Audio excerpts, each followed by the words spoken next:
ఈరోజు గౌరవ ముఖ్యమంత్రి జగన్మోహన్ రెడ్డి గారు ప్రకాశం జిల్లాలో వెలుగొండ ప్రాజెక్టు ప్రారంభోత్సవం చేస్తూ ఒక అతిపెద్ద డ్రామాకి తెరలేపారు. వాస్తవంగా కంప్లీట్ కాని ప్రాజెక్టు. ఒకవైపు నిర్వాసితులకు డబ్బులు ఇవ్వలేదు, 11 ముంపు గ్రామాలు ఖాళీ చేయించవలసి ఉంది, 7,000 మందికి ముంపు గ్రామ రైతులు ఉన్నారు, దాదాపు 1,500 కోట్ల రూపాయలు వారికి డబ్బులు ఇవ్వాలి. అలాగే ప్రాజెక్టు పనులు, సొరంగం లైనింగ్ కానీ, హెడ్ రెగ్యులేటరీ వర్క్స్ కానీ, లేకపోతే ఇతర దాదాపు 1,500 నుంచి 2,000 కోట్ల రూపాయల పనులు ఇంకా పెండింగ్లో ఉన్నాయి. అయినా సరే ఈ సంవత్సరం రాష్ట్ర బడ్జెట్లో 100 రూపాయలు కూడా ఖర్చు పెట్టకుండా, ఏమాత్రం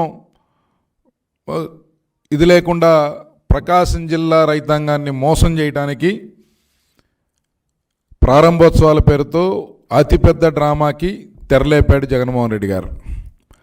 ఈరోజు ప్రకాశం జిల్లా ప్రజలందరూ కూడా అనుకుంటున్నారు, ఒక నయవంచనకి నిలువెత్తుటద్దం జగన్మోహన్ రెడ్డి అని, ఒక మోసానికి, నమ్మక ద్రోహానికి నిలువెత్తు నిదర్శనం జగన్మోహన్ రెడ్డి అని చెప్పి ప్రకాశం జిల్లా ప్రజలు అనుకుంటున్నారు. పశ్చిమ ప్రాంత ప్రజల వరప్రదాయని వెలుగొండ ప్రాజెక్టు.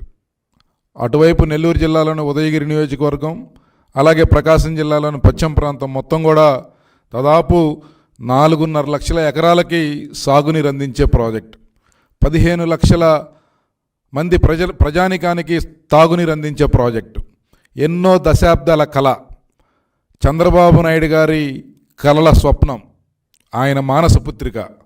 ఆయన ఎంతో పకడ్బందీగా ప్రణాళికతో ఆయన శంకుస్థాపన చేసిన ప్రాజెక్టు.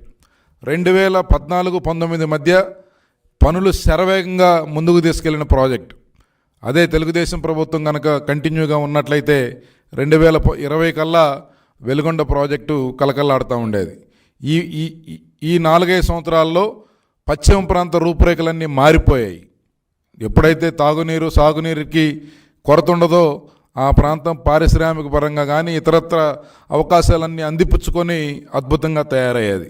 కానీ విలువైన 4.5 సంవత్సరాల సమయాన్ని వృధా చేసిన జగన్మోహన్ రెడ్డి ఈరోజు సిగ్గు శరం లేకుండా మరొకసారి మాయ మాటలతో ప్రజల్ని మోసపుచ్చొచ్చు, మభ్యపెట్టొచ్చని ఈరోజు బరి తెగించి ఏమాత్రం కంప్లీట్ కాని ప్రాజెక్టుకి ప్రారంభోత్సవం చేయడం అనేది సిగ్గుతో తలదించుకోవాల్సిన అంశం. నిన్న కుప్పం బ్రాంచ్ కెనాల్కి నీళ్ళు వదిలి ఒక సినిమా సెట్టింగ్ల మాదిరిగా తెల్లారేటప్పటికీ అక్కడేమీ లేదు. ఇదొక డ్రామా కంపెనీ నడుపుతున్నట్టుంది కానీ ప్రభుత్వాన్ని నడుపుతున్నట్టు లేదు. ఇంకొక 45 రోజులు వీళ్ళ కథలు, వీళ్ళ డ్రామాలు, వీళ్ళ నాటకాలు ముగిసిపోయే రోజు దగ్గరలో ఉంది. 45 రోజుల్లో ప్రజలు ఖచ్చితంగా వీరికి బుద్ధి చెప్తారు.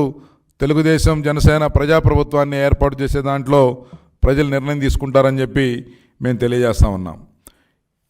ఏ రకంగా ఒక్కసారి మనం చూస్తే దాదాపు 12.5 లక్షల ఒక్కొక్క రైతుకి 12.5 లక్షల రూపాయల చొప్పున దాదాపు 1,500 కోట్లు నిర్వాసితులకు ఇవ్వాలి. 7,000 మంది నిర్వాసితులు ఉన్నాడు. పెద్దారవీడు, మార్కాపురం, అర్ధవీడు మండలాల్లో 11 ముంపు గ్రామాలు ఉన్నాయి. వీరందరికీ కూడా నష్టపరిహారం ఇవ్వాలి. అలాగే ఇప్పటికే ఈ ప్రాజెక్ట్ని టోటల్గా 10,000 కోట్లకు పైగా మొత్తం ఎస్టిమేట్స్ అన్నీ కూడా పెంచేశారు. ఇంకా 4,000 కోట్లు అవసరం ఉందని చెప్పి ప్రభుత్వ లెక్కలే చెప్తా ఉన్నాయి. అయితే ఈ రకంగా ప్రజల్ని మోసం చేయటం అనేది కేవలం జగన్మోహన్ రెడ్డి గారికి చెల్లిందని చెప్పి ఈ సందర్భంగా తెలియజేస్తా ఉన్నాను. నిర్వాసితులకి పరిహారం ఇవ్వలేదు, రెండో సొరంగం వ్యాసార్థం తగ్గించారు, మాన్యువల్గా తవ్వి ఫీడర్ కాలువ లైనింగ్ పనులు పూర్తి చేయలేదు, అలాగే ప్రాజెక్టు రివిట్మెంట్ కొల్లంవాగు వద్ద హెడ్ రెగ్యులేటరీ వర్క్స్ కంప్లీట్ కాలేదు, అలాగే డిస్ట్రిబ్యూటర్ కాలువలు, వంతెనల పనులు పూర్తిగా అసంపూర్ణంగా ఉన్నాయి. పనులు ముందుకు సాగే పరిస్థితి లేదు. కానీ ప్రారంభోత్సవం మాత్రం ఆర్భాటంగా కోట్లాది రూపాయలు ప్రజాధనాన్ని దుర్వినియోగం చేస్తూ ఖర్చు పెట్టారు.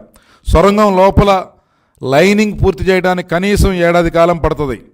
మొత్తం ప్రాజెక్టు పూర్తి చేయడానికి కనీసం వార్ ఫుట్ బేసిస్ మీద జాగ్రత్తగా చేస్తే సంవత్సరంన్నర సమయం పడుతుంది.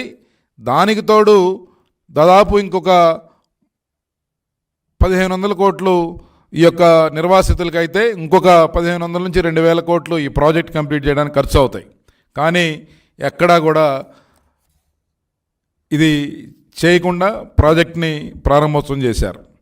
చంద్రబాబు నాయుడు గారు ఎప్పుడు కూడా గతంలో ఈ ప్రాజెక్టు పశ్చిమ ప్రాంతానికి వరప్రదాయని ఇట్లాంటి ప్రాజెక్టు ఆయన డ్రీమ్ ప్రాజెక్ట్. అందుకే 2014 నాటికి 11 కిలోమీటర్లు మాత్రమే తొలి సొరంగం పూర్తి కాగా తర్వాత 5 ఏళ్లలో 17.5 కిలోమీటర్లు అతి క్లిష్టమైన ఆ సొరంగ పనులు పూర్తి చేయడమే కాకుండా హెడ్ రెగ్యులేటరీ వర్క్స్ను కూడా పూర్తి స్థాయిలో పూర్తి చేయడానికి చేశారు. అలాగే రెండో టనెల్ 3 కిలోమీటర్లు తవ్వారు అప్పటికే 2019 ప్రభుత్వం పడిపోయే సమయానికే. కానీ తర్వాత వచ్చిన జగన్మోహన్ రెడ్డి గారు విలువైన 5 సంవత్సరాల కాలాన్ని వృధా చేసి ఇంకొక 40 రోజుల్లో ఎలక్షన్లు వస్తున్నాయి. ఈ ఎలక్షన్లప్పుడు ప్రజలు గత ఎన్నికల్లో వైఎస్ఆర్ కాంగ్రెస్ పార్టీకి ఆ ప్రాంత ప్రజలు పట్టం కట్టారు. ఈసారి ఆ పార్టీని నమ్మే పరిస్థితుల్లో ప్రజలు లేరని చెప్పి మరొకసారి ప్రజల్ని మోసం చేయడానికి ఈ ప్రభుత్వం పనిచేస్తూ ఉంది. ప్రకాశం జిల్లాలో గుండ్లకమ్మ ప్రాజెక్టుకి 3 గేట్లు కొట్టకపోతే దాన్ని 3 గేట్లు రిపేర్ చేసి వాటిని అందుబాటులో ఆ ప్రాజెక్ట్ని అందుబాటులో తీసుకురావడానికి ఈ ప్రభుత్వానికి 1.5 సంవత్సరం పట్టింది. అంటే వీళ్ళు రైతుల పట్ల ఎలాంటి చిత్తశుద్ధితో ఈ ప్రభుత్వం వ్యవహరిస్తుందో మనం గమనించాలని చెప్పి ఈ సందర్భంగా తెలియజేస్తా ఉన్నాను. ఏదైతే ఒక అవినీతి వలయంలో ఈ ప్రభుత్వం చిక్కుకుపోయింది, మోసం చేసి మభ్యపెట్టి ప్రజల్ని తప్పుదారి పట్టించి మరోసారి ఎన్నికల్లో గెలవాలని చెప్పి ఈ ప్రభుత్వం చేస్తూ ఉంది. ప్రకాశం జిల్లాకు సంబంధించి నాగార్జున సాగర్ కుడికాలువకి 4.5 లక్షల ఎకరాలు ఆయకట్టు ఈరోజు పూర్తిగా ఈ ప్రభుత్వం యొక్క అసమర్థ వైఖరి వలన మొత్తం కూడా ఎడారిగా మారిపోయింది. అలాగే పట్టిసీమ ప్రాజెక్ట్ని కనుక కంప్లీట్ పట్టిసీమ ప్రాజెక్ట్ని పర్ఫెక్ట్గా వాడుకున్నట్లయితే ఈ సంవత్సరం బ్రహ్మాండమైన పంట పండేది. కానీ కొమ్మమూరు కాలువ కింద కృష్ణా వెస్టర్న్ డెల్టా కింద పంట మొత్తం కూడా గుంటూరు ప్రకాశం జిల్లాలో పంట మొత్తం ఎండిపోయే పరిస్థితి తీసుకొచ్చారు. గుండ్లకమ్మకి 3 గేట్లు కొట్టకపోతే ఇంతవరకు ఇప్పటికీ 1 సంవత్సరంన్నర 2 సంవత్సరాలు అవుతా ఉంటే ఇప్పటికీ గేట్లు పెట్టడం ఈ ప్రభుత్వానికి చేత కాలేదు. ఒక్క లిఫ్ట్ ఇరిగేషన్ స్కీమ్ని ఈ ప్రభుత్వం కొత్తగా రివైవ్ చేయడం కానీ లేదా కొత్తగా ప్రారంభించడం కానీ చేయలేకపోయింది. అంటే ప్రకాశం జిల్లా రైతాంగానికి 5 సంవత్సరాల్లో జరిగిన నష్టం గతంలో ఎన్నడూ చూడని నష్టం జరిగిందని చెప్పి సందర్భంగా తెలియజేస్తా ఉన్నా. అలాగే మెట్ట ప్రాంతానికి డ్రిప్ ఇరిగేషన్ చాలా ఉపయోగపడుతుంది, అలాంటి స్కీమ్ని కూడా పూర్తిగా రద్దు చేశారు. ఈ రకంగా జగన్మోహన్ రెడ్డి గారు పూర్తి స్థాయిలో రైతాంగాన్ని మోసం చేశారు అని చెప్పి సందర్భంగా తెలియజేస్తా ఉన్నాను. దేశానికి అన్నం పెట్టే రైతన్నకి సున్నం పెట్టడం జగన్మోహన్ రెడ్డి గారికి వెన్నతో పెట్టిన విద్య. ఈ రాష్ట్రంలో జగన్మోహన్ రెడ్డి గారి దృష్టిలో రైతులంటే గంజాయి పండించే రైతులు మాత్రమే అని చెప్పి అర్థమవుతూ ఉంది. ఎందుకంటే శ్రమను నమ్ముకొని కష్టపడి ఆ భూమి మీద ఆధారపడి దేశ ఆర్థిక వ్యవస్థలో వ్యవసాయానికి కీలకంగా ఉన్న ఆ వ్యవసాయాన్ని నమ్ముకున్న రైతుని నట్టేట ముంచిన ప్రభుత్వం ఈ యొక్క జగన్మోహన్ రెడ్డి గారి ప్రభుత్వం. ఓ రైతుకు సంబంధించి ఎటువంటి సబ్సిడీలు కానీ లేకపోతే చిన్న చిన్న పనిముట్లకి సబ్సిడీలు కానీ లేకపోతే సాగునీటి మీద ఒక పక్కా ప్రణాళికతో ఒక డైరెక్షన్ ఇవ్వడం కానీ లేకపోతే కొత్త ప్రాజెక్టులను పూర్తి చేయడం కానీ లేకపోతే ఉన్న ప్రాజెక్టులకి మరమ్మతులు ఇచ్చి సకాలంలో సరైన మరమ్మతులు చేసి కాలువల్లో నీరు ప్రవహించేటట్టు చేయడం కానీ ఇవన్నీ కూడా చేయకుండా రైతుల ప్రయోజనాలని గాలికి వదిలేసింది. కాబట్టే ఈరోజు రైతులందరూ కూడా తీవ్రమైన వ్యతిరేకతతో ఉన్నారు. రాబోయే 45 రోజుల్లో జరగబోయే ఎన్నికల్లో ఈ ప్రభుత్వాన్ని మట్టి కరిపించి ఇంటికి పంపించే బాధ్యత రాష్ట్రంలో రైతాంగం తీసుకుంటారని చెప్పి సందర్భంగా తెలియజేస్తూ మరలా తెలుగుదేశం ప్రభుత్వం జనసేన ప్రభుత్వం ఏర్పడుతుంది.